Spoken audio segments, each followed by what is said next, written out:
guys, welcome back to the channel. We're diving into oil and gas today. We're here with industry veteran Frank Ingriselli from Trio Petroleum. Thank you so much for joining us, Frank. How are you? Great. I'm doing very well. Doing very well. Great to see you again. Likewise. So for anyone who's not familiar with this story, we'll give you a little recap, but I would encourage you to watch our original video. We're going to put a link to that here. As I said, this is for Trio Petroleum, trades on the New York Stock Exchange with the symbol TPET. Frank, in case somebody hasn't watched the original video yet, do you want to give us like a quick summary on what it is you guys do? Sure. Well, while we're a new IPO on the New York Stock Exchange, just this past April 18th, so a little over 100 days, we actually have been working the area. The team that we now have on board has been working these assets or assets around these assets for the last 40 years. So while we're a new IPO company, we acquired assets that our team has been working with for 40 years. So our asset is located in Monterey County, California. We've got approximately 10,000 acres and approximately an 86% working interest, and we operate the property. We just, prior to our IPO, there were 2 discovery wells made on our property. But post the IPO, within 1 week, we started a drilling rig.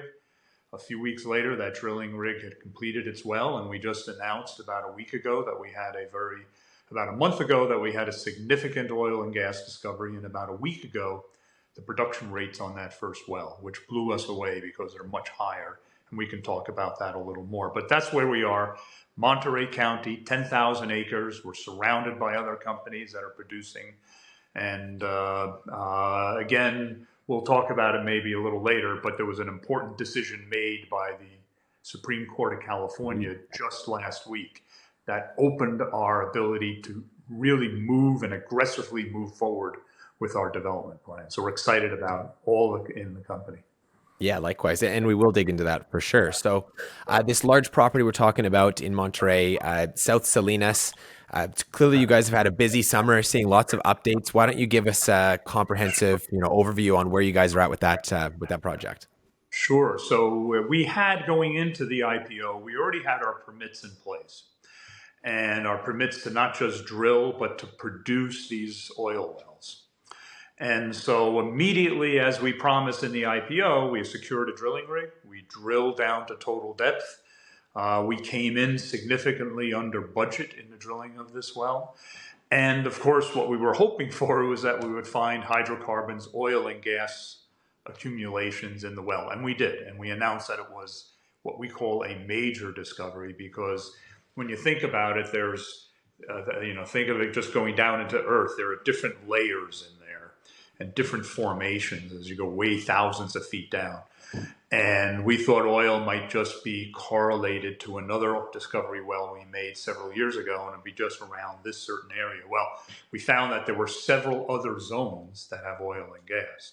So now when we tested it, our goal initially was to get 80 barrels a day total from the well. Well, the first zone at the lowest part of the well produced about 125 barrels a day. Nice. And that actually wasn't what we considered one of the best formations and zones to produce from. So now we moved up hole. We're testing the other zones, and we're going to test another zone. So this well at 125 now could be well above what we were targeting at 80, and what our economics to build a $2 billion value in the company of this asset development plan. We certainly meet the target of 80 barrels a day from this one well. Of course, each well will be independent, but we've been very, very busy, and we haven't put blinders on in terms of acquisitions. So we are looking at acquisitions in the company likewise. So this well we're talking about, that's HV1, I believe is like the code name, if you will. So 125 barrels a day above what you were expecting. Can we talk about, I guess, the technical significance about these results? Like how is that going to impact your exploration strategy going forward? Sure. I mean, it's the one thing, and the key was that when we drilled the well, we saw these additional zones, which we weren't too sure if they would also be commercial, if they'd be able to produce. And we felt confident about one of them, and actually that's the next one we're testing. But these other zones really just add a lot of upside to the development plans going forward. The producing rates are better than expected from the one zone, but these other two zones to continue. So, that could be significant more daily production rates than we expected. The quality of the crude is exactly what we expected. It's not light crude, but it's not heavy crude. It's kind of an in-between mix, which California is very used to. Most of the production in California is very similar. Mm-hmm. And, what this shows us now is that as we target new wells to drill, which we plan to drill 2 new ones in the fourth quarter, we will drill them and target certain zones that we now have more information and knowledge on, which is just going to add more value to each drilling that we do, the production that we get, and hopefully ultimately the reserves that we book and the cash flow that we generate out of these wells and for the company. So I'm actually curious, as somebody who's not an oil and gas expert, can you have a little, maybe we have a little stop for a little educational moment. So when you're doing testing at one of these discovery wells, and you said you expected it to be roughly 80 barrels per day, it exceeded your expectations. What exactly are you testing? Like, how do you come to that result and say, hey, we can actually pull more out of the ground per day than we expected? Like, what are you looking for in that? Sure. So we're looking for things like what we call permeability and porosity. So think of it, if you just had concrete and you pour water into concrete on top of concrete, it doesn't really absorb it. It's just falls to the side. But if you get sand from the beach and you put it in a glass, you can pour a lot of water in there. It'll hold a lot of water.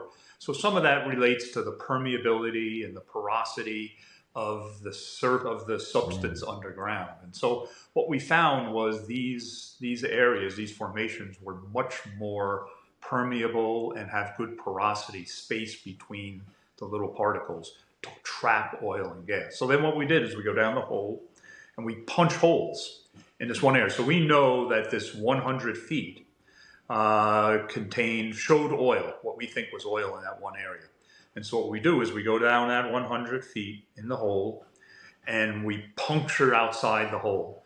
Kind of like a little explosion, but like bullets, sort of like shooting a bullet in there to open the hole.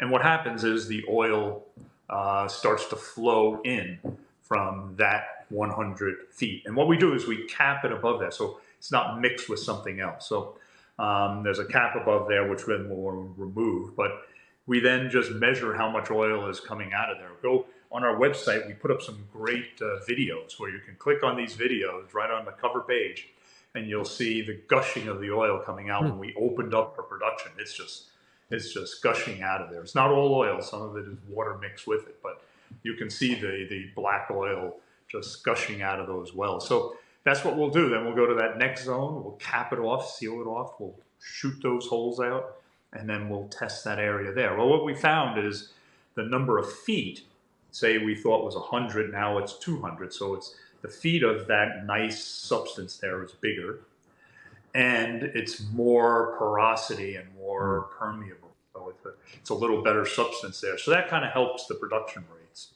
And then we will commingle it all those sections. Then we'll open up all those caps and we'll commingle it and start to produce it. So it's a wonderful process. It obviously works. There are 40,000 wells that have been drilled that are producing in California, actually 40,000 wells. So this is a process that the county, the state is very used to. And that's why it puts us as the fourth largest producer of oil and gas in the country. And it's a very important state for that. So that's okay, very helpful. So the easier the oil flows, the quicker it flows out, more you can pull out of the ground per day, therefore adjusting your barrels per day target higher. Did I kind of get that? Yeah. Okay. Yeah. Okay, very cool. So with this kind of I think we got to hire you. I think we got to hire you. I'm in. Our engineers. I'm still learning. I find this fascinating to understand. So I guess with these excellent results, does that change the overall strategy for the company going forward? Like, are you doing something have you learned from this and found a new way to kind of optimize production, maximize what this company can do? Or I think we certainly will learn how to maximize the production from this one well as we drill the next 2 wells in the fourth quarter. The other thing is it will encourage us to accelerate the development and production plan. Okay. So we might look for some partners to partner on some of the wells so we can aggressively start to drill some of these earlier than we expected. So the earlier you do it, the better cash flow you're going to get earlier in the company, and all that just makes, shareholder value and creates that value for shareholders. So we're going to do that, and it has changed some of the development plans, but only in a more aggressive way in this acreage that we have. And anytime you do that acceleration, we will bring in earlier cash. And you know what? The company's stock price is lagging behind, but you know what? It catches up. Mm-hmm. Once you deliver, as we delivered so far, and we will continue to deliver on our development plan, then the value creation takes place, and the word gets out, and you start to match the development plan and the value that you created. We'll issue a new engineering report showing reserves and everything else that we have, and that'll be very good for the company here. Certainly. And so we know you have a lot of acres. We know that the discounted, net present value of the reserves that you have are roughly in the $2 billion range, so no shortage. Certainly investors are curious about cash flow. At what point Sure. do you think that we'd be able to see you guys actually pulling oil out of the ground, selling it to an end customer? Sure. So I think that with this well that we're finishing our testing on, we will certainly have cash flow coming in the fourth quarter. So, we're in August already, so, we'll get through September, and I feel confident in October we'll start having money show up in the bank account. Once we produce it, we have storage tanks that are being put on the property. Then we actually aren't doing it through pipeline. A trucking comes through, they fill up, they move it to a gathering point and sell it there. So in October, we should start to see money show up in our bank account in the sales. Excellent. Company. And might through some other acquisitions we can talk about. So. Excellent. And okay, so just a quick question I had about acquisitions, expansion, potential growth. You guys are focused on California. I'm just curious, what, if you were to look at assets in, let's say, Texas or North Dakota, what makes you guys so laser focused on California specifically? Yeah, it's certainly, I have to say first, our experience is here, Mm-hmm. and our history is here for 40 years, the team of 40 years doing work here. So they're used to the environment, they're used to the geological structure, they're all located here. So we like to be operator, which means that, we're the one, because a lot of these assets, even this one where we have 86%, there are a couple of other partners. But when we're running the show, we're going down and drilling the well, looking at it every day. We like to be nearby where that asset is. So that's an advantage Mm-hmm. that you get. Yep. We also think California has very good producing wells. They're inexpensive to drill. They have good production rates. That's why there are 40,000 producing wells in this state. That's why companies like Chevron and Exxon and others have stayed with it here, have reinvested here, and have produced billions of barrels of oil in the state of California. Some of those wells in Texas are a little more expensive. Some of them require fracking. The state of California doesn't like fracking. But what we're doing is not that. We're doing conventional, traditional wells.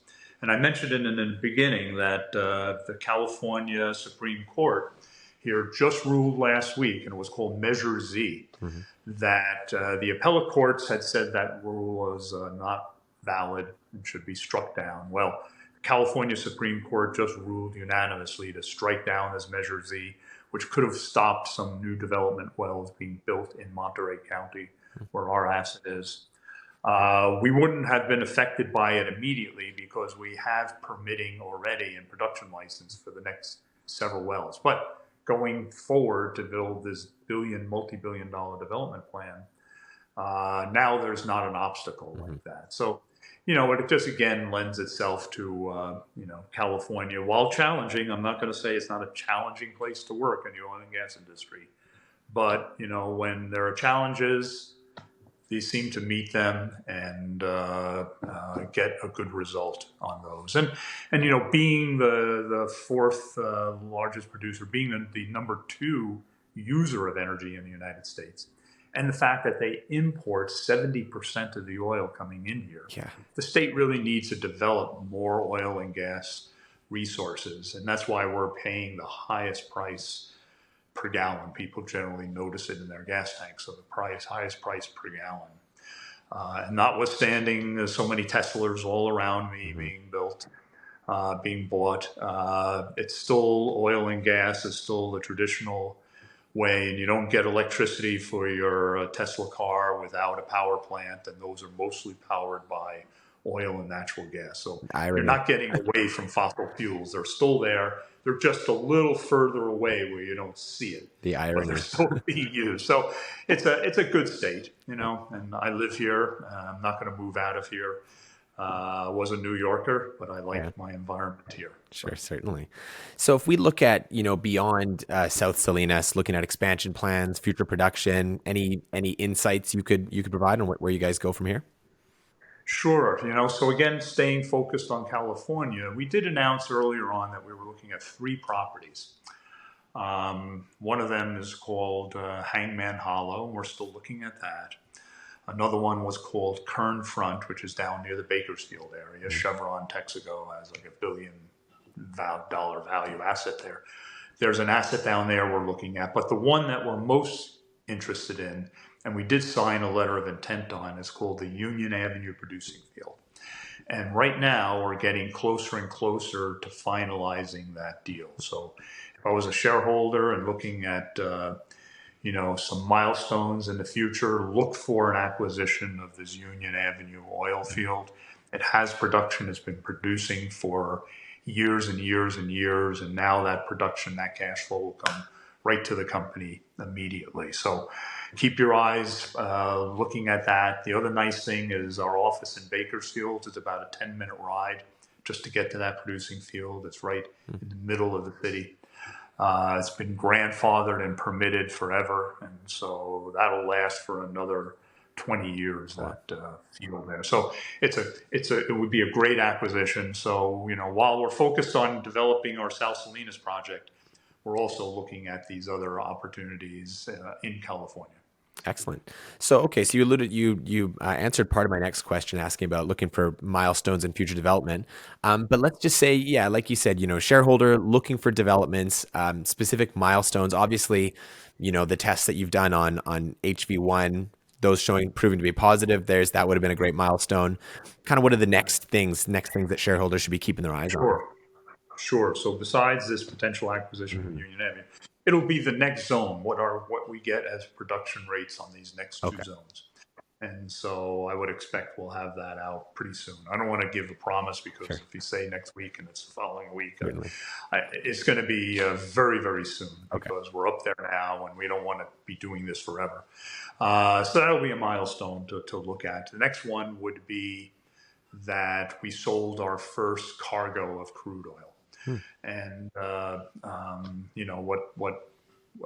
our average production rate is going at that point in time, and how we filled up a tank, how we sold it to XYZ, and the price we sold it at, and then just items like that, and the fact that we'll announce when we're drilling that next 2 wells that the company now plans to drill, the next well on this date and that date.